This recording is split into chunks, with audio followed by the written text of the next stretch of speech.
Bonjour tout le monde, merci beaucoup d'être si nombreux. Donc, je suis Marie-Pierre Leca, la présidente du regroupement Montérégie. Et dans le regroupement, nous avons aussi 7 représentants qui sont Sylvie Bloin, Fé Grammatikakis, Sandra Binette, Christian Parent, Dany Laroche, il y a aussi Michel Arès et Benoît Jacques. Je voulais juste vous dire un tout petit mot sur la mission du regroupement. Ça va être court et bref, mais juste pour vous le remettre en mémoire, c'est de partager et échanger les informations entre la PCIQ et les membres. Ça va dans les deux sens, ce qui est bien important. C'est également de faire le développement professionnel au niveau des conférences, rencontres, formations, pour développer et rehausser le professionnalisme et les compétences des membres. Aussi, on fait la promotion de la profession au niveau du grand public et des partenaires. Et le dernier point, c'est également la vie associative que plusieurs connaissent, dans le sens des 5 à 7, etc., qui permettent en fait de pratiquer le réseautage et de favoriser les interactions entre les membres. Et aussi, ça crée un sentiment d'appartenance à la profession. Donc, je vous souhaite bienvenue, puis un bon flash immobilier. Je cède la parole encore à Émilie. Merci Marie-Pierre. Donc, on est content de tous vous voir aujourd'hui. On a un beau groupe de 50 personnes. Il y a sûrement d'autres courtiers qui vont se joindre à nous. On avait autour de 95 inscrits pour le flash immobilier. Avant de débuter avec la présentation, je vais passer en revue quelques déroulements, quelques points d'un déroulement technique afin que la présentation se déroule pour le mieux. Donc, comme vous avez remarqué, les micros de tous et toutes sont sur mute, sont fermés. On vous demanderait, s'il vous plaît, de les garder éteints sur mute tout le long de la présentation là, afin de réduire les bruits ambiants de vos domiciles. Les interventions de vive voix vont être bienvenues à la fin de la présentation. Cette dernière va durer aux alentours de 40 minutes. On se garde 10 minutes pour permettre les échanges et pour poser vos questions. Pour poser vos questions, vous avez 2 options. La première, c'est d'utiliser le chat qui va être actif tout le long de la présentation. Pour clavarder, en fait, c'est l'icône chat qui se trouve au bas de votre écran dans la barre horizontale. Ensuite, si vous voulez prendre la parole de vive voix, vous pouvez utiliser l'option réaction et c'est l'option lever la main. Cet onglet-là se trouve aussi dans la barre horizontale au bas de votre écran. Vous allez voir l'onglet réaction. Lorsque vous levez la main, à ce moment-là, nous, on le voit, puis on va être en mesure de vous donner le droit de parole. Votre micro va être activé. Une fois votre intervention terminée, on va remettre votre micro éteint. Il est à noter que le flash immobilier est enregistré. Donc, vous allez pouvoir retrouver l'enregistrement du flash immobilier dans l'extranet sous l'onglet vidéo. La présentation sous format PDF va aussi s'y retrouver. Enfin, un petit mot sur l'AGA à venir. L'AGA est de format virtuel cette année. Elle va avoir lieu le 11 juin à partir de 9h30. Les inscriptions sont en cours. Vous pouvez retrouver le lien pour vous inscrire dans le clavardage au début de la conversation. Sans plus tarder, je passe la parole à Charles Brand. Charles, juste à activer ton micro et ça va être à toi.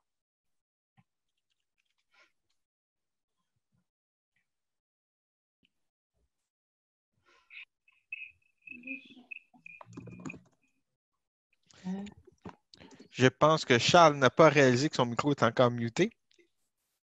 Donc, il va le muter. Charles, voilà. c'est à toi. Ton micro est correct. OK, excusez. Donc, bonjour à tout le monde. Je me présente, Charles Brand, directeur du service d'analyse du marché à la PCIQ.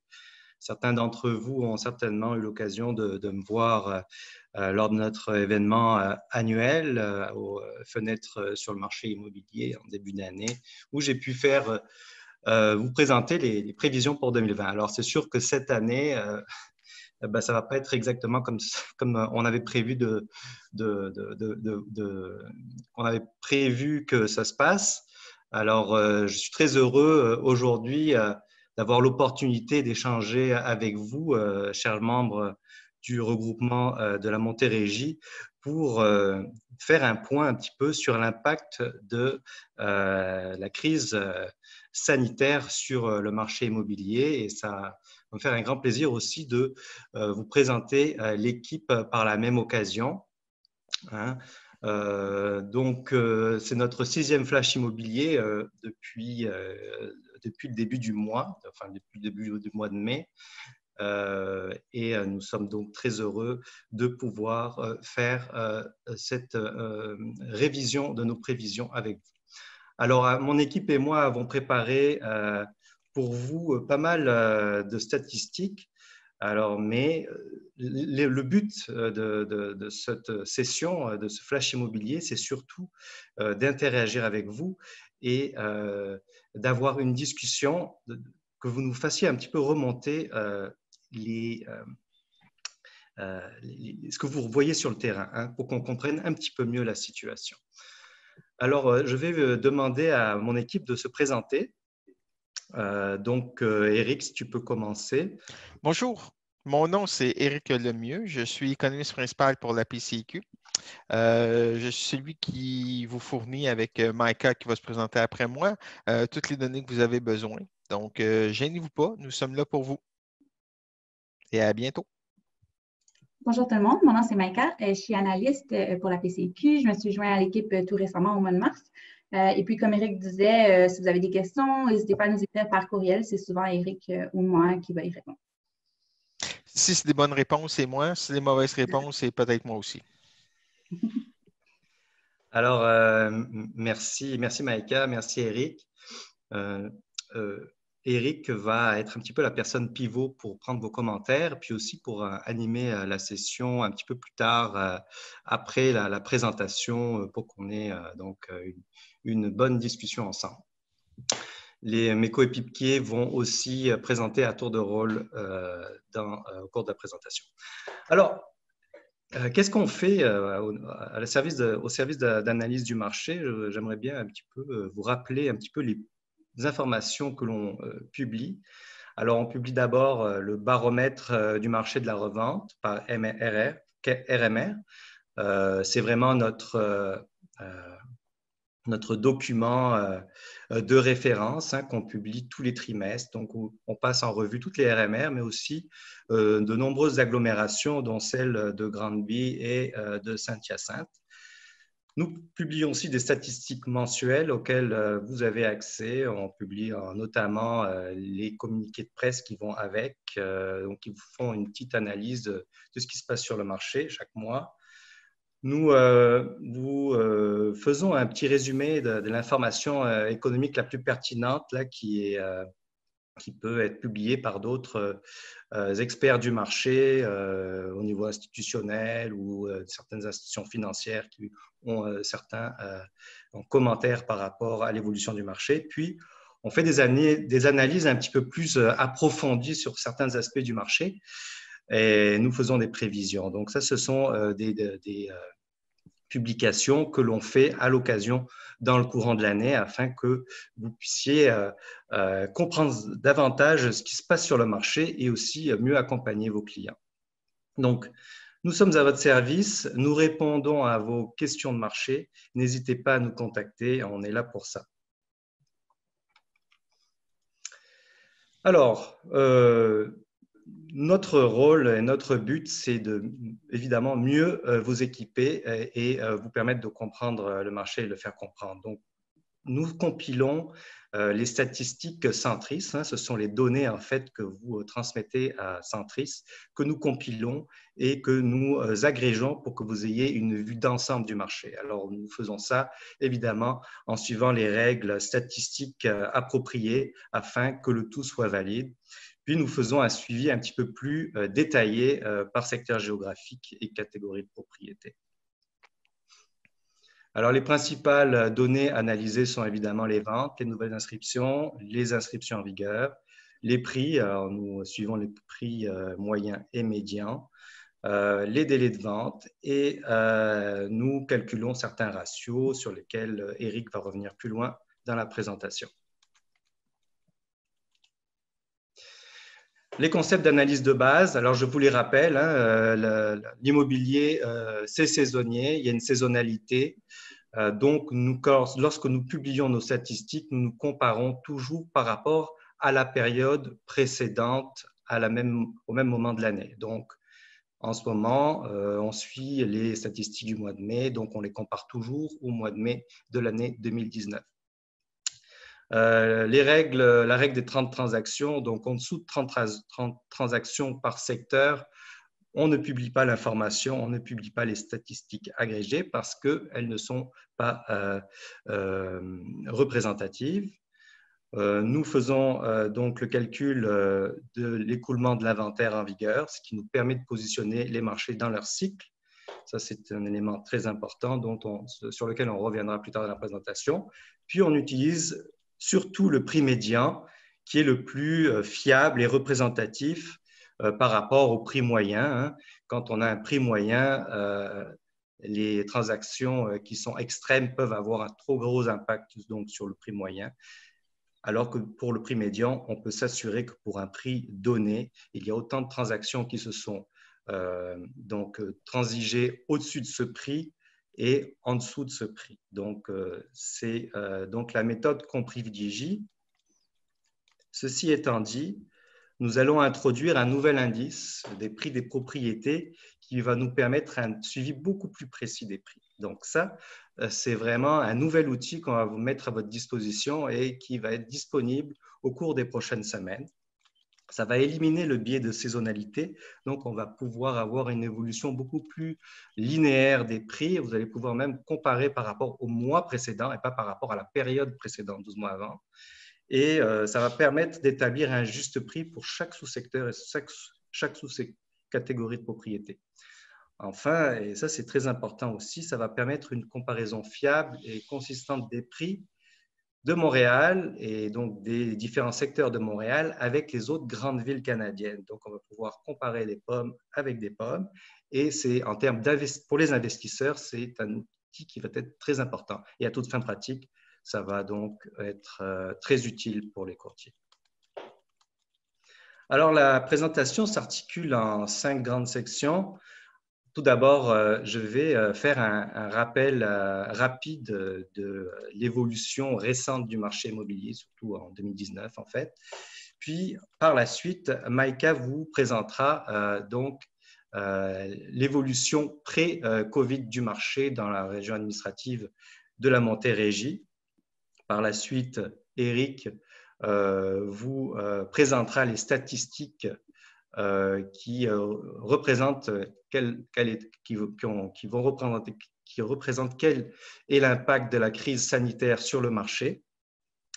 Puis, il vous présentera aussi le positionnement du marché de la région administrative de la Montérégie dans son cycle immobilier.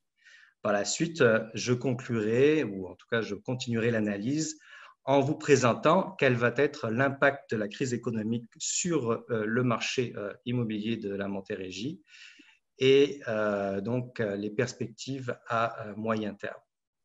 Donc, si on regarde d'où on vient, de qu'est-ce qui s'est passé en 2019 et même avant, en prenant un petit peu de recul, on voit que le marché a connu une accélération assez incroyable depuis 2016-2017, qui est tout à fait cohérente avec une forte accélération de la croissance économique au Québec.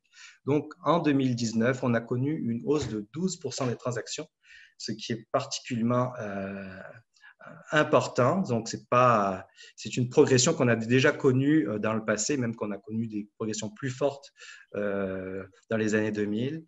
Mais ce qui est important de voir, c'est qu'on arrive à des seuils, à des niveaux de transactions proches des 100 000, donc quelque chose de record qui n'a jamais été vu sur le marché immobilier québécois. Et la Montérégie a été fortement contributif à cette forte performance, avec une hausse de 15% au moins pour ce qui est des secteurs périphériques à Montréal, 15% donc pour la Rive-Sud et 24% pour Saint-Hyacinthe et aux alentours de 10% pour Grande-Ville.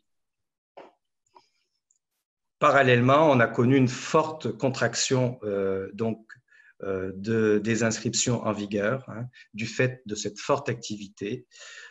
Donc, quelque chose aussi d'assez historique, hein, parce qu'on est arrivé à des niveaux extrêmement faibles qui nous ramènent à 2010. Et donc, par conséquent, avec cette forte activité et cette forte baisse de l'offre, hein, des inscriptions en vigueur, eh bien, on a connu ces dernières années une croissance, une accélération de la croissance des prix.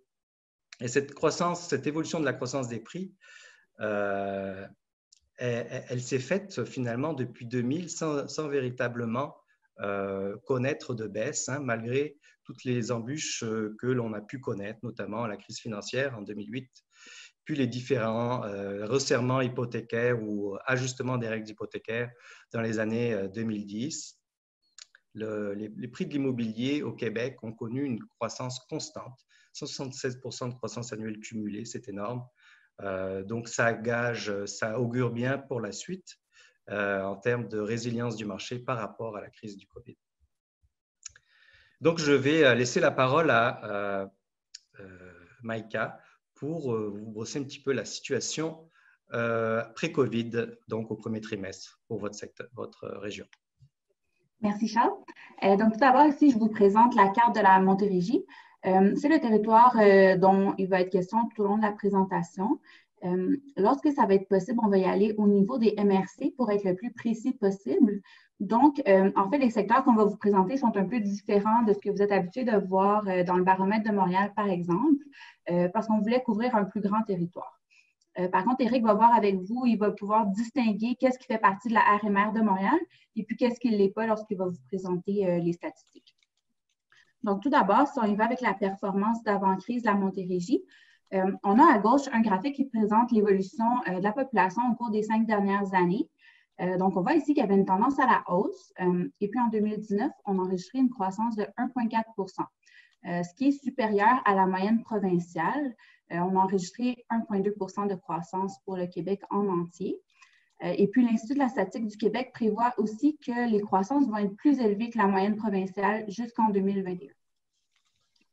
Au niveau de l'emploi, maintenant, la situation se portait très bien. On avait un taux de chômage qui était extrêmement bas à 4,3 C'est un creux qui a été, en fait, le plus bas niveau enregistré en plus de 20 ans dans la région.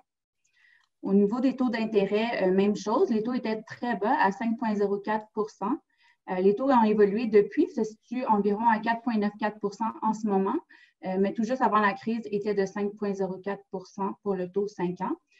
Vous le savez sans doute, les clients pouvaient négocier des taux beaucoup plus bas. On parlait de 2,4, 2,45 Donc, pour ce qui est des statistiques immobilières maintenant, ici, on a un graphique des ventes résidentielles au cours des derniers trimestres. Donc, on voit qu'il y a une tendance à la hausse pour le premier trimestre de l'année. On a enregistré 6 656 ventes, ce qui est une croissance de 18 par rapport au même trimestre en 2019. Comme Charles vous a expliqué, il y a de la saisonnalité en immobilier. C'est pourquoi on vous a souligné en vert les trimestres avec lesquels il faut comparer pour obtenir le pourcentage de croissance. La saisonnalité, ça n'affecte pas seulement les ventes, mais aussi les nouvelles inscriptions et les prix. Donc, très important, on se compare toujours avec la même période 12 mois avant. Donc, bref, le 6 656 transactions, c'est un record jamais vu depuis que les statistiques sont enregistrées. Et puis, on a vraiment battu de haut le record. On n'avait jamais enregistré un niveau plus haut que 6 000 transactions. Pour ce qui est des nouvelles inscriptions maintenant, la tendance était complètement à l'opposé des ventes. Donc, avec 7 993 nouvelles propriétés résidentielles mises en vente de janvier à mars, c'est une diminution de 11 par rapport à l'année dernière.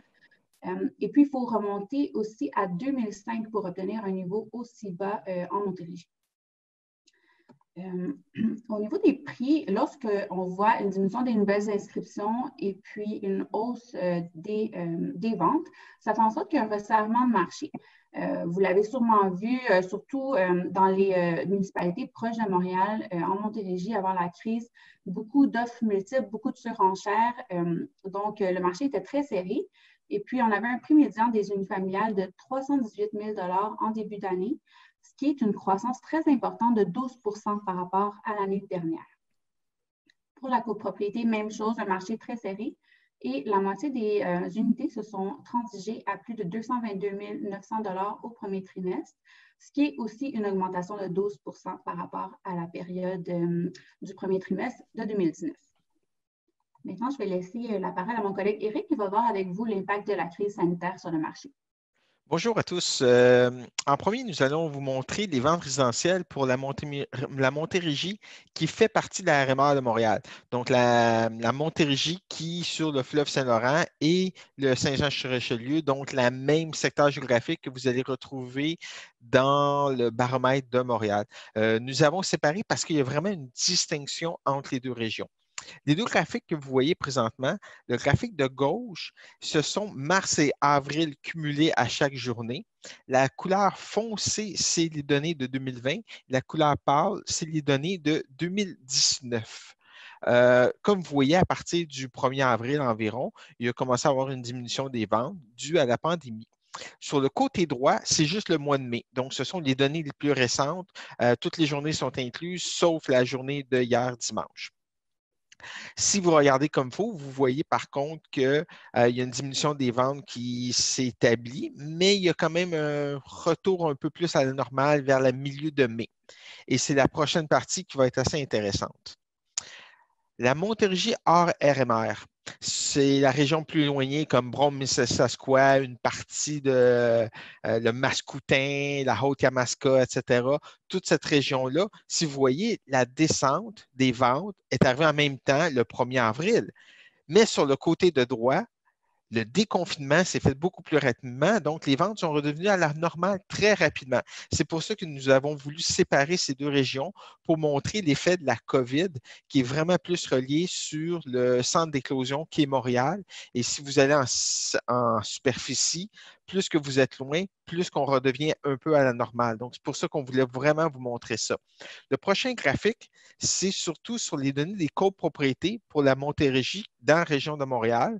Comme vous voyez encore, le 2 avril, il commence à avoir une baisse et il y a une baisse pour tout le mois de mai. Même la pente de progression à partir du 15 mai qu'on voyait dans les résidentiels totales, une certaine augmentation, on ne la voit pas nécessairement pour cette partie-là. Par contre, si on regarde pour la Montérégie, qui est la prochaine diaporama, hors RMR, au mois de mars et avril, vous avez eu plus de ventes, même en pandémie, ce qui est quand même assez intéressant. Par contre, il faut bien préciser que ce n'est pas beaucoup de transactions, des condos, des copropriétés à l'extérieur de cette zone-là, mais vous avez quand même plus de ventes que l'année passée, dans la même période, malgré la pandémie, et ça pour mars, avril et le mois de mai. Donc, je trouvais ça assez intéressant pour le mettre, pour dire qu'il y avait vraiment une distinction sur l'effet des acheteurs selon où vous êtes placé dans la périphérie de Montréal. Maintenant, si on regarde sur la prochaine partie, nous avons mis toutes les statistiques par rapport à la MRC. Comme vous voyez présentement, pour la province de Québec, on était à 63 % des ventes comparées en 2019. Je peux vous annoncer aujourd'hui que le mois de mai, nous sommes à 70 %. Donc, à 30 % de moins. Nous sommes à 70 % de la période 2019 en mai. Donc, on commence à rattraper un peu. Si vous regardez chaque MRC, la Montérégie a beaucoup de MRC. Je ne vais pas aller en détail dans chacun, mais vous pouvez vraiment mettre un cercle. Plus que vous êtes éloigné de Montréal, moins de ventes de perdus que vous avez eu dans le dernier mois. C'est pour le mois d'avril, même chose pour le mois de mai. C'est vraiment relié sur la distance que vous êtes de Montréal, donc la partie du déconfinement, si c'est fait rapidement ou pas.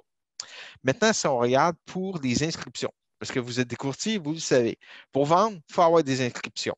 Présentement, qu'est-ce qui se passe dans les inscriptions? Bien, depuis que la pandémie a été annoncée vers le 15 mars, disons le 21 mars pour les inscriptions, il y a eu une descente énorme de tous les niveaux d'inscription. Par contre, depuis le 11 mai environ, vous êtes revenu à la normale. Vous n'avez pas rattrapé le nombre de perdus d'inscriptions comparé à l'année passée. C'est peut-être juste un effet qu'on voyait déjà parce que le nombre d'inscriptions totales de la Montérégie est en train de descendre. Donc, c'est quand même assez intéressant. Maintenant, si on regarde pour la Montérégie qui est en dehors de la région de Montréal, c'est le même phénomène. Donc, vous avez rattrapé exactement le montant d'inscription, mais on n'a pas rattrapé ceux qui n'avaient pas été accumulés pendant cette période-là, ou encore, comme je vous l'ai expliqué précédemment, on est juste dans le phénomène qu'il y a de moins d'inscriptions qu'avant pour l'ensemble de la Montérégie. Pour les copropriétés, c'est à peu près le même phénomène, sauf depuis le mois de mai, on commence à avoir plus d'inscriptions. Il y a certaines constructions qui s'est passées aussi dans la région proche de Montréal, de Brossard, Châteauguay, Candiac. Vous avez beaucoup de constructions qui se font. Donc, il y a une possibilité que ce soit ces inscriptions qui se remettent en marche. Maintenant, la partie par MRC, c'est la même chose. 75 % c'est la province de Québec. La région administrative, la Montérégie, 75 % exactement pareil. C'est toujours par rapport à la distance. Quelque chose que le monde ne s'en rend pas compte nécessairement, c'est que la région administrative, la Montérégie, est le plus gros secteur de vente et le plus gros secteur de l'immobilier pour le Québec. Ce n'est pas Montréal, c'est la Montérégie qui est le plus gros secteur, qui est vraiment intéressant parce que souvent, on associe Montérégie juste comme banlieue de Montréal. En fait, pour les ventes et pour l'immobilier, c'est Montréal qui est la banlieue de la Montérégie. Maintenant, si on regarde pour où est-ce qu'on en est dans la région administrative de la Montérégie dans son cycle immobilier. Pourquoi qu'on va en parler? C'est parce que le cycle immobilier nous permet de déterminer le prix médian. Le nombre de mois d'inventaire, qui est toujours les inscriptions, la moyenne des 12 derniers mois, sur les ventes, la moyenne des 12 derniers mois, va nous donner un nombre de mois d'inventaire que vous avez en réserve. Ce nombre de mois d'inventaire, quand vous êtes vendeur, vous avez moins que 8 mois d'inventaire. Quand vous êtes acheteur, vous avez plus que 10 mois. Et vous êtes en équilibre entre 8 et 10. Pourquoi c'est si important que ça? C'est si vous êtes en bas de 8 mois, il y a une accélération sur les prix parce qu'il y a un resserrement du marché. Il y a moins de stock, il y a moins de maisons, les prix augmentent plus vite. Et le plus intéressant, c'est quand vous commencez à approcher les 4, 5 mois, les 3 mois, 2 mois, il y a vraiment une grande accélération. Et à l'inverse, si vous êtes à 16, 17 mois, vous n'avez pas beaucoup d'augmentation de prix. Vous travaillez comme courtier, vous savez c'est quoi l'offre et la demande, c'est exactement cette partie-là. Donc maintenant, si on regarde qu'est-ce que ça donne pour la région administrative de la Montérégie, depuis le graphique ici, le côté gauche, l'échelle, c'est une échelle inverse. Donc, vers le haut, vous avez 0 mois d'inventaire. Vers le bas, vous avez 20 mois d'inventaire. Et qu'est-ce que ça donne ici? C'est à partir de 2014 janvier jusqu'à 2020 avril où qu'on était. On était environ à une dizaine de mois, 12-13 mois d'inventaire. On a commencé à avoir une progression, un resserrement du marché très graduel, même effet sur les prix, jusqu'en 2018 environ. Et à partir de 2018-2019, il y a eu un commencement de resserrement extrême de l'inventaire pour la Montérégie, ce qui a fait l'effet des prix médians que Micah vous a montré plus tôt. Par MRC. Encore, je ne vais pas aller sur chaque MRC, mais vous pouvez voir facilement. En vert, c'est toutes les MRC qui sont dans des conditions de vendeur. En noir, d'équilibré et en rouge, acheteur. Le Haut-Saint-Laurent est le seul acheteur. Le Haut-Saint-Laurent, je sais que vous le savez, mais juste pour principe de dire comme il faut les choses, c'est la partie gauche complètement de la Montérégie qui est proche de l'Ontario et qui est proche de l'État de New York. Donc, Huntington, Edmonton, tous ces petits villages qui sont dans ce quartier-là. Maintenant, si on regarde, pourquoi qu'on parle de ça? OK, ne vous en faites pas, ça a l'air compliqué, mais c'est hyper simple. C'est tout le temps le cycle immobilier que vous voyez dans n'importe quel marché dans tout le monde au complet. Juste un commentaire, je bouge énormément, c'est parce que j'ai un chat qui m'attaque les pieds depuis 10 minutes. Donc, je m'en excuse. Je pense qu'elle est tannée de moi de faire ces présentations toutes les semaines, donc là, elle est tannée, elle me le dit. La partie de gauche, c'est la phase 1 qui est la stabilisation et la reprise. Qu'est-ce que ça veut dire? C'est que vous sortez d'une récession, vous avez beaucoup d'inventaire, comme vous avez vécu en 2014, et vous commencez à avoir une petite accélération, comme vous avez vécu en 2014 et 2017. Vous passez dans la phase 2, qui est une croissance-expansion, qui est le marché équilibré de vendeurs. Il y a une hausse des prix, une hausse des ventes. Ensuite, vous passez dans une phase euphorique. Si vous êtes à 2-3 mois, cette phase euphorique peut durer de 1 mois à 2 mois à 4 mois, elle peut durer 2 ans. On ne sait pas, ça dépend des conditions macroéconomiques du marché, telles qu'expliquées par Charles au début. Et comme vous voyez, j'ai mon petit chat. Donc, maintenant, vous avez la phase 4, la contraction, le revirement qu'on voit présentement à cause de la pandémie, non à cause des conditions économiques nécessairement. Les conditions économiques vont arriver plus tard, on ne le sait pas encore. Et on s'en va dans une phase 5, une récession. Maintenant, vous, en quoi ça vous concerne? Ça concerne que présentement, toute la Montérégie qui est dans la RMR de Montréal. Je dis ça, je ne sais pas pour vous inclure vraiment dans Montréal, c'est juste que c'est des statistiques habituellement qu'on vous fournit. Nous étions presque dans une phase euphorique. Et toute la Montérégie qui était en dehors de cette région, qui était dans le secteur géographique du baromètre, vous étiez dans une condition équilibrée, équilibre de marché, et on s'en allait vers une condition favorable aux vendeurs. Donc, on était vraiment les deux en croissance-expansion et vers l'euphorique pour ceux qui étaient proches de Montréal, comme Longueuil, Brossard, etc. Maintenant, pourquoi qu'on parle de tout ça? C'est bien entendu pour la prochaine diaporama, vous montrer tous les prix médians. Vous avez toutes les MRC ici. Vous allez avoir accès à la présentation. Donc, si vous avez des questions, vous pouvez nous revenir là-dessus avec plaisir. En gros, la région administrative de la Montérégie, vous avez une augmentation de 12 % sur les années familiales et de 12 % sur les copropriétés dans le dernier trimestre. Et même dans le mois d'avril, malgré la pandémie, il y a eu une augmentation de 8 %, qui est quand même très intéressant dans les conditions actuelles. Maintenant, après avoir parlé de tout ça, Charles va vous parler de la crise économique et des perspectives de marché, donc toutes les conditions qui font qu'est-ce que le Québec va devenir bientôt. À toi, Charles. Merci Éric. Donc, vous avez vu un petit peu le portrait. C'est sûr que la crise sanitaire a eu un gros impact sur le marché. Les transactions ont fortement chuté, les nouvelles inscriptions aussi. C'est assez un petit peu inhabituel. Dans une récession habituelle, il n'y a pas ce genre de portrait-là. Généralement, les ventes baissent fortement, mais les inscriptions haussent fortement aussi. Et les prix chutent. Là, ce n'est pas ça qu'on a vu pour le moment. Pourquoi? Parce que les choses vont être un petit peu différées. L'impact de la crise économique, on va le sentir un petit peu plus tard dans l'année. Donc, en ce moment, on prévoit qu'évidemment, le Québec sera en récession en 2020. Pourquoi? Parce qu'on prévoit qu'il y aura 2 trimestres de contraction de la croissance du PIB à la suite. Donc, techniquement, ça, c'est une récession. Mais ce que l'on voit aussi, c'est que ça va rebondir. Ça va rebondir au 2e semestre. Donc, ça va venir un petit peu compenser tout ça. Ça va rebondir fortement selon les prévisions que l'on a faites avec nos partenaires d'autres institutions financières. Donc, ça va se traduire pour le 2e trimestre par une forte hausse du taux de chômage. Alors, en avril, on a déjà connu un taux de chômage qui a atteint les 17 %, ce qui est énorme, une accélération aussi rapide du taux de chômage. Mais on prévoit que ce taux de chômage va se résorber au cours des prochains mois. Il y a beaucoup quand même de chômeurs, de chômage technique, de chômage temporaire. Les compagnies vont être en mesure de pouvoir réembaucher pour la plupart du temps. C'est sûr que certains secteurs sont plus touchés que d'autres et des secteurs où malheureusement les travailleurs vont devoir passer en chômage plus longue durée. Mais pour l'essentiel, on pense que le taux de chômage va quand même baisser rapidement au cours du 2e semestre pour atteindre des niveaux un petit peu plus normaux et par la suite se normaliser complètement pour 2021. Donc ça, c'est très important d'avoir cette perspective économique quand même plutôt optimiste pour la suite.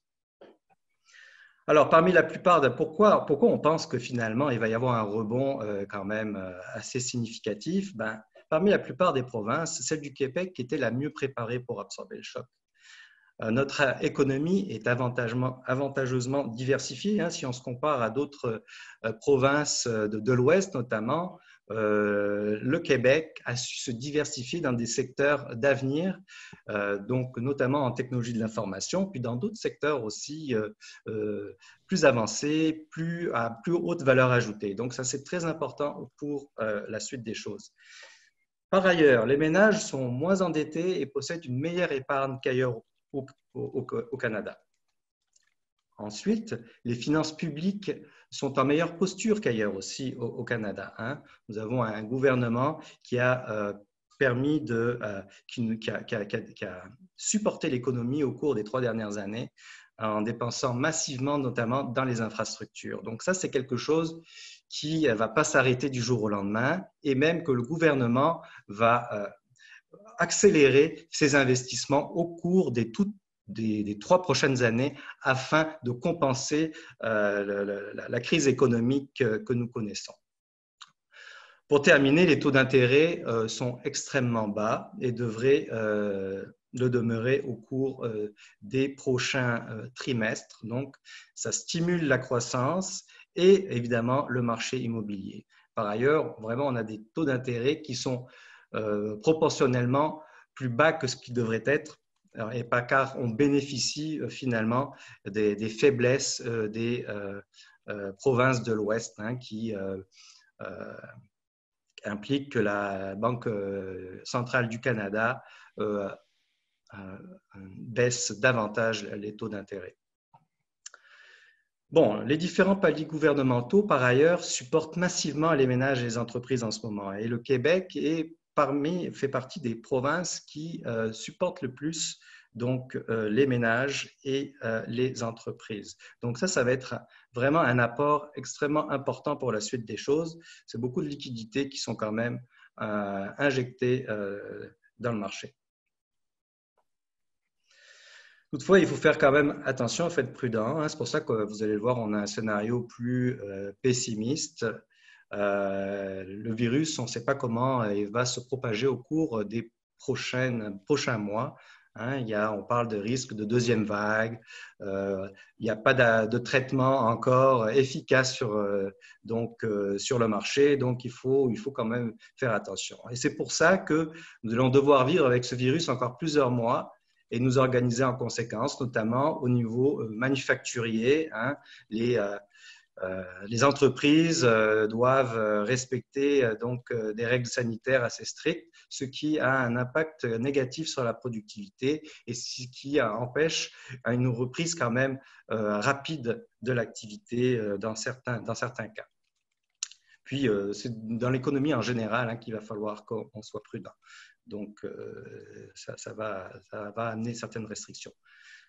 Par ailleurs, les régions ne sont pas toutes sur le même pied d'égalité parce que la structure économique des régions, par exemple, du Saguenay-Lac-Saint-Jean versus celle de la Montérégie n'est pas du tout la même. La Montérégie est probablement beaucoup mieux positionnée pour faire face à la crise parce qu'il y a des secteurs qui sont plus résilients face à elle. Par ailleurs aussi, la fermeture des frontières limite les flux migratoires, donc ça peut avoir des impacts sur certaines régions, puis ça a un impact aussi sur la Montérégie dans une certaine limite. Ceci étant dit, ils sont assez limités. Alors, de nombreux secteurs ne reprendront que graduellement. Donc, comme je vous le disais, les secteurs les plus impactés, notamment l'hébergement, la restauration, les secteurs culturels, les secteurs plus importants aussi comme l'aéronautique vont écoper davantage face à la crise. Et donc, les ménages, les travailleurs qui travaillent dans ces secteurs-là et donc les ménages qui sont exposés à ces secteurs-là vont peut-être davantage rester sur le carreau, malheureusement. Donc, la confiance des ménages pourrait être plus profondément affectée donc, dans certaines régions et dans certains secteurs économiques. Ceci étant dit, l'immobilier, comme vous l'avez constaté, reste un pilier un petit peu, c'est un bien essentiel. Il y a beaucoup de télétravail. Les gens apprécient ou se rendent compte que l'immobilier, leur résidence est très importante. Donc, ça va avoir des impacts sur certains comportements par la suite, soit de changer de propriété pour trouver des propriétés plus adaptées à leurs nouvelles conditions, ou tout simplement la rénovation. Alors, pour faire nos prévisions, pour suivre le marché immobilier avec une perspective plus macroéconomique, on suit plusieurs paramètres. Donc, la création de l'emploi et le taux de chômage, ce qui est très important donc, pour les revenus des ménages et la confiance des consommateurs à toute fin pratique, et l'immobilier donc.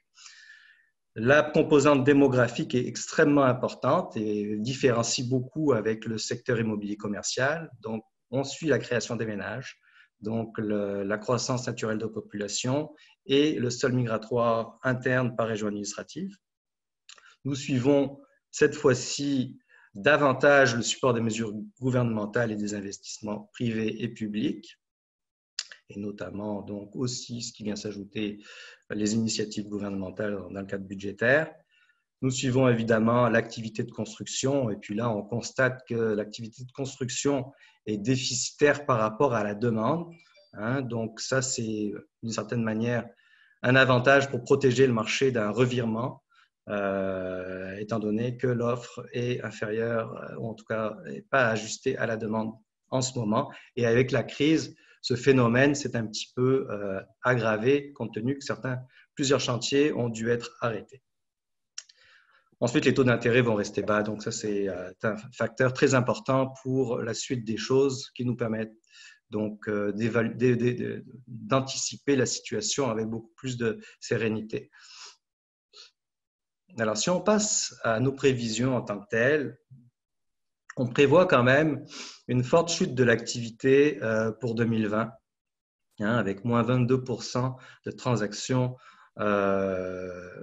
pour 2020, alors que on était quand même beaucoup plus optimiste, évidemment, en début d'année, puisqu'on prévoyait une hausse quand même aux alentours de 6%. Les prix médians, eux, par contre, on pense qu'ils vont rester relativement stables. Peut-être une petite contraction des prix médians dans l'unifamilial de moins de 2% et un petit peu plus dans la copropriété à l'échelle québécoise, mais rien de grave et surtout pas les chiffres qui ont été annoncés par la SCHL qui sont à notre sens un petit peu trop pessimistes. Nous estimons en revanche un fort rebond de l'activité pour 2021. On n'atteindra certainement pas les niveaux atteints en 2019 parce qu'on part de loin quand même, c'était une année exceptionnelle, mais quand même, on devrait être proche puisqu'en 2019, on était à 96 000 transactions et puis là, on envisage plutôt 94 000 transactions. On anticipe aussi un fort rebond des prix médians donc pour l'année prochaine. Donc ça, c'est notre scénario de base qui est un scénario optimiste mais réaliste. Maintenant, si on passe à notre scénario pessimiste, si les choses se passent moins bien, si on doit reconfiner, si l'économie ne repart pas aussi vite qu'on peut le penser du fait des mesures de distanciation sociale qui doivent être conservées pendant encore de nombreux mois. Donc là, on pense que ça va toucher 2020 évidemment avec une baisse de moins 29% des transactions et une baisse de 7% des prix médians. Là, c'est quand même plus sensible et ça rejoint le scénario de la SCHL. Ceci étant dit, on ne parle pas de moins 11 ou moins 15%. Pour 2021, on envisage une hausse beaucoup plus modérée. C'est surtout pour l'année prochaine que l'impact serait plus important, avec un impact plus important sur le tissu économique, donc une reprise beaucoup moins forte, une reprise plus en L et une stabilisation des prix en 2021 plutôt qu'un rebond. Alors, c'est sûr que le niveau de propagation du virus a eu un impact sur l'activité transactionnelle dans les régions, on l'a vu. On a fait notre tour des régions. Et puis, on a vu que d'une région à l'autre, l'impact de la crise sanitaire a été plus ou moins forte. Elle a été particulièrement forte à Laval et du fait de la forte densité de la population. Donc, il y a vraiment une corrélation entre, évidemment, la densité de la population et la propagation du virus. Puis aussi, il y a certains secteurs économiques ou certains secteurs plutôt géographiques qui ont des particularités qui font que la propagation du virus se fait plus rapidement. Pour la Montérégie, là, on voit finalement que la densité est vraiment pas homogène. Hein. C'est sûr que les secteurs de Longueuil, Brossard sont beaucoup plus denses et le virus circule beaucoup plus vite, ce qui a un impact, et on l'a vu avec les chiffres, les statistiques qui ont été présentées par Éric, que ça a eu un impact important sur donc les transactions, mais les MRC les moins denses finalement de la Montérégie et donc qui ont pu déconfiner plus vite, ont connu un impact beaucoup moins virulent de la COVID. Et on voit que dans certaines régions de la Montérégie, en moyenne, dans certaines régions de la Montérégie, le nombre d'habitants par kilomètre carré est certainement aux alentours de 0 à 50 habitants, hein, puisque la moyenne pour la Montérégie, c'est 128 habitants kilomètre carré, et que pour Longueuil et Brossard, c'est dans les alentours de 1950 habitants au kilomètre carré, donc quelque chose de comparable à Laval et supérieur à ce qu'on peut connaître sur la ville de Québec, mais très inférieur encore à Montréal, qui est aussi, en passant, le secteur, ou en tout cas la région la plus touchée par le COVID. Donc, si on regarde comment se positionne la région de Montérégie en termes d'exposition à l'impact économique que peut avoir la crise sanitaire sur la région. Donc, on le voit de quelle façon? Eh bien, par rapport à la répartition de l'emploi selon le secteur d'activité comparé à la moyenne provinciale. Puis, finalement, on s'aperçoit que la Montérégie possède des secteurs absolument moins sensibles à la crise de la COVID, dans le sens où l'activité économique a plutôt été favorisée, comme le transport et l'entreposage. Hein. Certains secteurs aussi, comme le secteur de la construction, qui est quand même plus fortement pondéré dans la Montérégie qu'au niveau, qu'au niveau provincial, pourrait être aussi un secteur stabilisateur pour les prochains mois dans la région de la Montérégie. Les services publics sont relativement peu importants, mais quand même supérieurs à la moyenne provinciale. Par contre, le commerce est très important dans la Montérégie, bien qu'à un même niveau qu'au niveau, avec une pondération similaire qu'au niveau provincial. Ceci étant dit, c'est un secteur très important, hein, 15% des emplois dans ce secteur-là, et on sait que le commerce est pas mal impacté par donc la crise du COVID. Le secteur de la fabrication aussi, comme je vous le disais, on a des secteurs de fabrication, le secteur manufacturier est très présent en Montérégie et dans des secteurs touchés par la COVID, notamment le secteur aéronautique, hein, avec la baisse du trafic aérien, il y a moins de commandes, il y a moins de réparations à faire sur les avions et donc forcément, le secteur manufacturier est un petit peu à la remorque ces derniers temps, mais il y a d'autres secteurs de fabrication aussi qui peuvent compenser, donc dans le secteur de la Montérégie. Donc, il faut quand même faire la part des choses. Le secteur de fabrication aussi, il faut le savoir, après une récession, redémarre plus vite que les autres secteurs, alors que le secteur du commerce de détail met beaucoup plus de temps à récupérer. Mais de façon générale, je vous dirais que la Montérégie, c'est 20% de l'économie québécoise, hein, est quand même structurée favorablement pour passer le cap de la crise économique et sanitaire que nous allons vivre.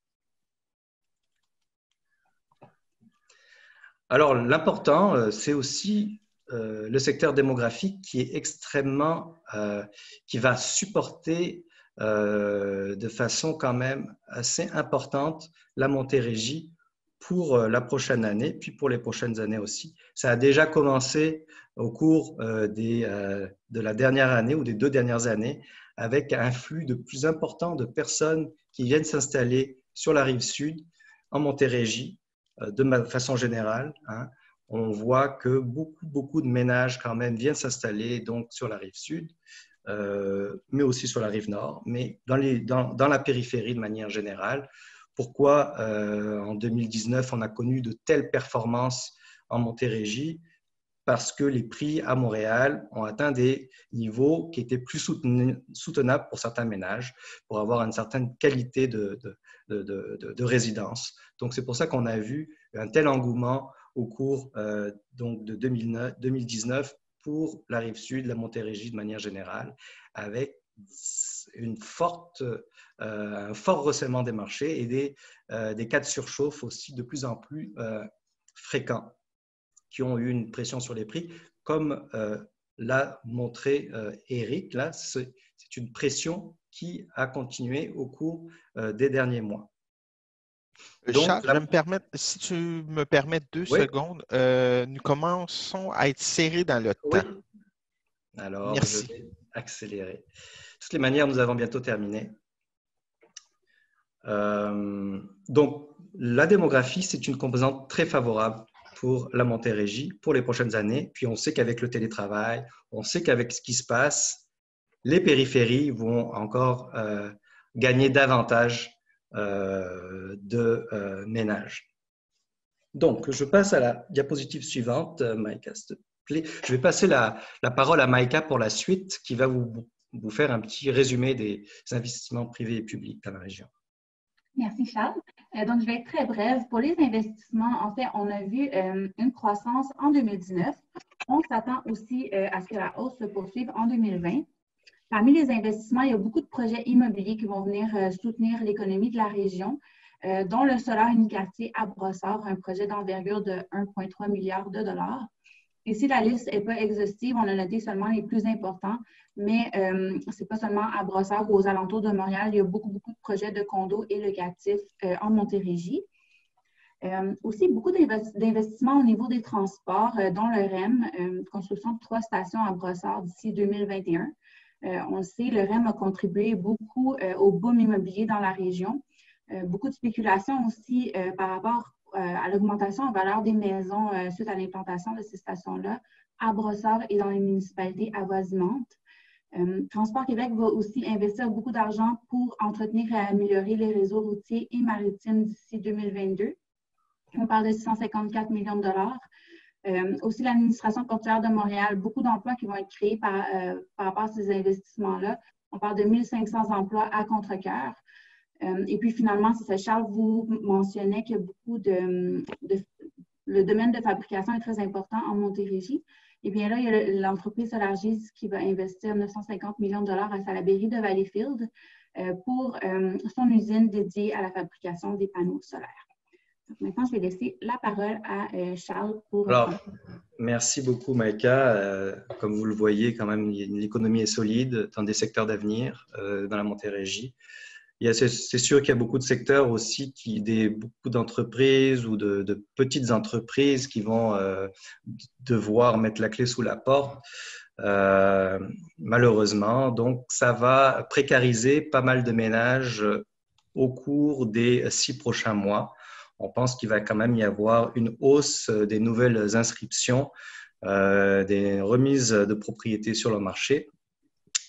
Mais certains ménages n'ayant pas d'autre choix que de vendre leur propriété. Mais ceci étant dit, on pense que ça va être contenu et qu'il n'y aura pas de renversement de marché, qu'on va rester dans un marché vendeur. Au pire, on va peut-être se rapprocher des conditions d'équilibre, mais ça sera très temporaire et on pense qu'il va y avoir une forte reprise de l'activité qui va compenser pour cette vague de nouvelles inscriptions sur le marché. Forcément, ça va se traduire donc par une petite stagnation des prix, une petite contraction éventuellement des prix pour le restant, pour les peut-être les 6 prochains mois de l'année, mais ça va être temporaire car on anticipe un fort rattrapage et un fort rebond pour 2021 en Montérégie et ça devrait tourner autour des 10% de croissance. Je pense que la Montérégie fait partie des marchés qui vont être les plus performants pour 2021 en termes de croissance des prix. Donc, ça conclut la présentation. Alors, je vous rappelle que vous pouvez nous rejoindre à l'adresse stat@apciq.ca. Maintenant, nous allons prendre vos questions, vos commentaires. On est vraiment très intéressé de savoir quel est ce que vous observez sur le marché et de quelle manière ça peut compléter notre analyse. Mais on répondra à vos questions aussi. Bonjour à tous. Comme Charles a précisé, nous allons prendre des questions de votre part présentement. Par contre, puisqu'on est un peu serré dans le temps, ce qu'on va faire, c'est que ceux qui veulent rester un peu plus après 11 heures, jusqu'à 11h10 peut-être, nous pouvons plus discuter. Donc, est-ce qu'il y aurait des questions directes sur la présentation ou sur d'autres marchés de l'immobilier? Ne vous gênez pas, on est les trois ici pour vous répondre. Pour poser vos questions, vous pouvez les poser dans le chat ou utiliser la fonction « Lever la main » au bas de votre écran sous l'onglet « Réaction ».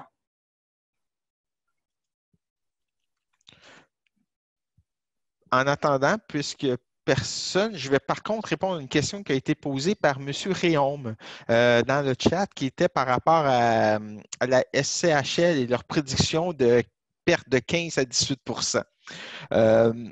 Avant de rentrer dans les gros détails, juste pour préciser que la SCHL, le 18 qu'ils ont mentionné, n'était pas une comparaison période par période, donc ne prenait pas en compte la saisonnalité. Ils ont comparé le mois de février avec le mois d'août. Donc, un des pires mois de l'année avec le meilleur mois de l'année pour donner un résultat de 18 et dire le marché immobilier va s'effondrer au Canada, ce qui n'est pas le cas. Donc, si on lit comme il faut toutes leurs données à l'intérieur, on se rend compte qu'ils prévoyaient une baisse de 2 pour le Québec ou dans ces eaux-là. Donc, ça ne nous touche pas nécessairement. Aussi, c'est le marché canadien qu'eux précisaient et ça inclut les marchés qui ont des crises énergétiques comme l'Alberta qui sont en grosse difficulté, mais avant même la COVID. Donc, il faut juste faire attention à faire cette petite précision. Charles, est-ce que tu as des commentaires à dire sur ce que je viens de mentionner? Oui, il faut faire très attention. Et puis les chiffres qui ont été annoncés, c'est au niveau canadien, là, souvent. Alors, on retient souvent ces chiffres-là qui sont importants. C'est sûr que les provinces de l'Ouest vont connaître de fortes corrections. Mais pour le Québec, bon, ils sont un petit peu plus pessimistes que nous, mais pas tant que ça, finalement. Le Québec, devrait rester parmi les meilleures les provinces les plus performantes du marché immobilier. Moi, j'aurais une question pour vous. Nous, on voit donc un phénomène de migration de certains ménages de l'île de Montréal vers la rive sud, mais au niveau de la rive sud, au niveau de la première couronne de la rive sud, on voit aussi, on voit un départ de certains ménages pour des agglomérations plus périphériques, là, comme Granby ou Saint-Hyacinthe. Je veux savoir, j'aimerais bien que vous m'aidiez à comprendre qu'est-ce qui se passe exactement. C'est quoi cette dynamique? Quelle est la dynamique qu'on observe depuis ces derniers mois? Donc, est-ce qu'il y a un courtier qui aimerait répondre? Vous pouvez lever la main ou sinon, je vais choisir au hasard. Je vais vous dire, je ne suis vraiment pas gêné, là. Roger, je pense que vous levez la main ou vous faites… Monsieur Réaume, allez-y. Je venais d'envoyer un chat. OK, alors moi, je demeure dans la région de Candiac et depuis un an, ma conjointe et moi, on remarque de plus en plus de groupes asiatiques, chinois, vietnamiens, dans la région. Avant, ils se limitaient un peu à Longueuil et là, on voit maintenant qu'ils arrivent à Candiac et Saint-Bruno. Et c'est la même chose pour le monde arabe. Je ne sais pas pourquoi, là. depuis quelques mois, on ne voit que ça, des gens qui font des offres d'achat sur des maisons, mais même sur des entreprises commerciales ici. Et ce que je trouve un peu spécial, c'est que souvent, ces gens-là ne s'expriment même pas en français. Et, ça, surtout les Chinois. Alors, on voit vraiment que ça commence de Longueuil, Brossard, puis ça s'en va un peu plus en zone un peu plus loin que de Montréal. On sait le site. C'est ce que je remarque de plus en plus. C'est intéressant. Juste, j'aurais une anecdote drôle. Vous savez pourquoi que les Chinois allaient surtout dans le coin de Brossard? C'est une question d'orientation des portes d'entrée. C'est feng shui et c'était pour eux de question de chance. C'était des maisons plus chanceuses que les maisons montréalaises. Ah, okay. Donc, mais ça, c'est une anecdote totalement à part. Par contre, ce que vous vous dites, c'est que de plus en plus de nouveaux ménages qui viennent au Québec se rapportent plus vers la région démographique, secteur géographique des périphéries et s'éloignent un peu plus. Est-ce que ce sont bien des nouveaux ménages ou des ménages qui étaient déjà établis? Des nouveaux ménages. Des nouveaux ménages. Oui, des nouveaux ménages. Donc, ça, c'est super intéressant. Est-ce qu'il y aurait d'autres personnes plus du côté ouest de la Montérégie, du côté de Saint-Hyacinthe, Granby ou de Sorel ou de McMasterville, qui est quand même une grande ville qu'on ne parle jamais? Je trouve ça intéressant puisque c'est plus grand que Saint-Jean-sur-Richelieu. Mais ça, c'est mon opinion personnelle, là. Mais est-ce qu'il y aurait des courtiers qui pourraient y aller? Sinon, je vais choisir au hasard. Madame Melba, vous êtes en train de sourire. Donc, est-ce que vous pouvez nous aider dans la conversation? Il ne fallait pas sourire avec un écran devant moi, je suis désolé. Bonjour, est-ce qu'on peut Bonjour. Alors, moi, je demeure justement dans la vallée du Richelieu, puis je peux vous dire que je remarque qu'il y a beaucoup de nouveaux ménages qui viennent s'y établir. C'est une question de prix. Puis aussi, avec l'effet COVID, je crois qu'avec le télétravail, les gens vont vouloir aussi s'éloigner plus des grands centres pour avoir un terrain plus grand, avoir pour le même budget une maison peut-être plus grande, avec plus de trucs qu'ils recherchaient. Donc, ça, c'est quelque chose que je remarque. Puis, pour y habiter depuis 10 ans, c'est incroyable qu'est-ce qu'on voit comme expansion au niveau de la population. On voit beaucoup de gens, justement, qui partent de Longueuil vers Belleuil, Mont-Saint-Hilaire, Saint-Hyacinthe. Qu'est-ce que vous avez présenté comme statistique, là? C'est extrêmement visible, là, puis je trouve ça très intéressant que vous ayez sorti ces deux régions-là pour les exposer d'un côté de l'autre. Ça corrobore exactement le marché actuel. Voilà. Super, c'est vraiment. Merci beaucoup. Vraiment bon feedback. J'ai une question qui a été mise sur le chat de François. Le report des paiements d'hypothèque. Dans les projections futures, nous en avons tenu compte dans 6 mois quel effet ça va faire. C'est pour ça que si vous voyez la courbe qui monte et qui redescend et après qui remonte. Donc, il y a une période que oui, on a pris en compte les personnes qui auront un défaut de paiement, mais ensuite, le marché quand même se resserre parce que, comme Charles l'a expliqué, macroéconomiquement, le Québec est beaucoup plus solide que d'autres provinces. Donc, on ne voit pas d'impact à long terme, mais encore, c'est des prévisions. On se considère les meilleurs au monde, donc on a raison 50,1% du temps. Donc, juste pour mettre au clair, là. C'est ça. J'ai oublié de le mentionner, mais la vague de nouvelles inscriptions va être vraiment va coïncider aussi avec la fin des reports de paiement hypothécaire accordés par les institutions financières. Donc, on va voir. C'est sûr qu'on va voir ça pas mal en automne. Et parallèlement, on va voir probablement un resserrement des conditions d'emprunt pour les ménages qui sont aussi les plus, comment dire, à risque, qui travaillent dans des secteurs qui sont un petit peu plus touchés par le secteur de la COVID. Donc, ce sont des phénomènes qu'il va falloir suivre de près, mais qu'on a vraiment intégrés dans notre modèle. Il y a aussi M. Bouchard qui a précisé que la qualité de vie des régions un peu en périphérie comme Granby, c'est la raison pourquoi c'est aussi populaire. Je peux vous comprendre, je viens du Témiscamingue, donc je peux vous dire que j'essaie de m'enfuir de Montréal le plus vite possible, mais ça, c'est une autre histoire. Est-ce qu'il y a d'autres personnes qui voient le genre de réaction aussi vers les duplex, les triplex? Est-ce qu'il y a un engouement présentement qui se fait? Parce qu'on n'en a pas parlé. On a vraiment parlé plutôt des unifamiliales et des copropriétés. Est-ce qu'il y aurait des courtiers ici qui sont plus enclins vers le côté logement, duplex, triplex, quadruplex?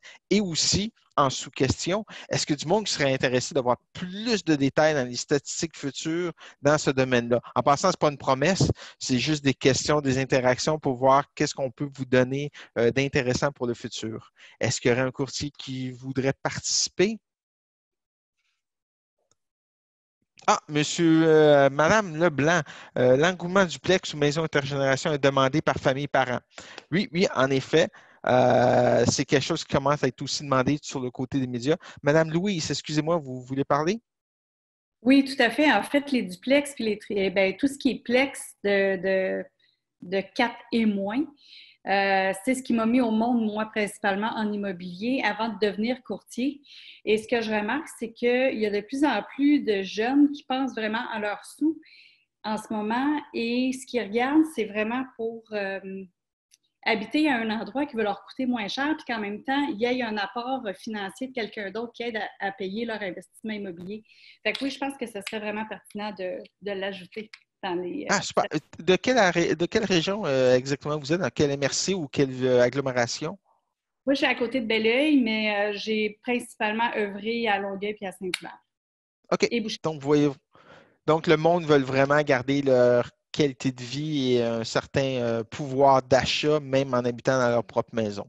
Et est-ce que je vais rebondir là-dessus? De moins en moins, ils ont envie d'avoir des condos parce que là, ils entendent parler justement qui doivent s'entendre avec d'autres copropriétaires. Fait qu'ils se disent, tant qu'à faire, je vais m'entendre avec un locataire que moi, j'ai un petit peu plus de loisir de choisir. Ben, super, merci, madame, merci. Je vais donner la parole à Charles et ensuite, malheureusement, le temps se fait court un petit peu, mais je suis certain que madame Lecable va refaire ce genre d'événement avec Émilie bientôt. Donc, Charles, je te laisse la parole pour conclure. Oui, donc c'est ça. J'avais une petite question par rapport au marché locatif sur la rive sud et en Montérégie. Je voulais savoir s'il était aussi serré que ce qu'il est à Montréal et ce qui pouvait susciter l'envie ou en tout cas les projets d'acquisition de duplex ou de triplex ou quadruplex pour donc profiter de cet état de marché. Merci beaucoup, Charles. Bon, écoutez. Oui, il y a Roger peut-être qui veut répondre vite. Émilie, est-ce que tu nous permets de dépasser le temps un petit peu? Monsieur Réaume. Oui, bonjour. Juste, on parlait de locatif, mais il ne faut pas oublier le commercial. Depuis l'annonce du COVID, nous, on a une entrée incroyable d'espace commercial à louer et des entreprises à vendre, ce qui ne n'est jamais fait autant avant. À tous les jours, on reçoit des appels. J'ai un restaurant à vendre, je m'en débarrasse, donne-moi ce que tu veux. Puis des espaces commerciaux, des édifices commerciaux, des petits édifices commerciaux, on en a signé 2 la semaine dernière. À Amsterdam, on a des restaurants. C'est incroyable depuis le COVID, le nombre de commerciaux qu'on a à vendre, que ce soit à vendre ou locatif. Et là-dessus, il faut être très prudent parce que oui, il y a une demande, mais est-ce qu'il va y avoir des acheteurs qui vont vouloir prendre ces locaux-là avec ce qui s'en vient quand on sait qu'il va peut-être avoir une deuxième vague? Alors, il va falloir les gens être de plus en plus prudents et les institutions bancaires avec lesquelles on travaille au niveau commercial nous disent qu'ils vont être de plus en plus durs sur du financement dans des espaces commerciaux, aussi bien dans les entreprises. Alors ça s'annonce une période un peu difficile pour nous autres et un peu pour tous les courtiers dans le sens. Merci, M. Léon. Je vais donner la parole à M. François juste rapidement et je vais conclure après. Par contre, si vous avez des questions, des suites de commentaires, etc., nous sommes disponibles à notre courriel ou vous pouvez nous rejoindre directement si vous voulez. Il n'y a aucun problème. M. François, allez-y. Oui, bonjour, merci de l'opportunité. Écoutez, le développement des régions via le télétravail, il ne faut pas oublier, il y a encore des régions qui ne sont pas desservies par la haute vitesse.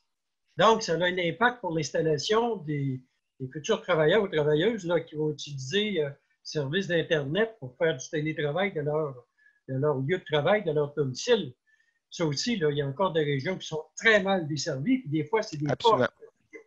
Donc, il faudrait peut-être voir ça dans le développement des statistiques pour avoir un secteur ou une définition plus pointue de vos données. Merci. Absolument. C'est une très bonne remarque. Par expérience personnelle, pour l'avoir vécu dans le Témiscamingue, c'est souvent par le nombre de personnes qui demandent ce genre de services qui vont être fournis. J'ai comme une perception que les grosses compagnies québécoises, incluant Bell, Roger, etc., vont sûrement commencer à mettre beaucoup plus d'argent dans leur infrastructure pour desservir de plus en plus les régions éloignées. Il y a beaucoup d'initiatives dans ce sens-là, notamment pour la Montérégie. Exactement. Donc, mais c'est un très bon point, M. François. Émilie, je te laisse la parole. Oui, bien, je pense que ça va conclure le flash immobilier. On a déjà dépassé de 10 minutes. À titre de rappel, le flash a été enregistré. Ça va être déposé dans l'extranet sous l'onglet vidéo au courant de la journée. Vous allez aussi retrouver la présentation sous format PDF pour la consulter à votre guise. Donc, merci à tous. Merci des échanges. Ce fut très intéressant. Puis, on vous souhaite une excellente journée. Merci Marie-Pierre et au regroupement Montérégie aussi.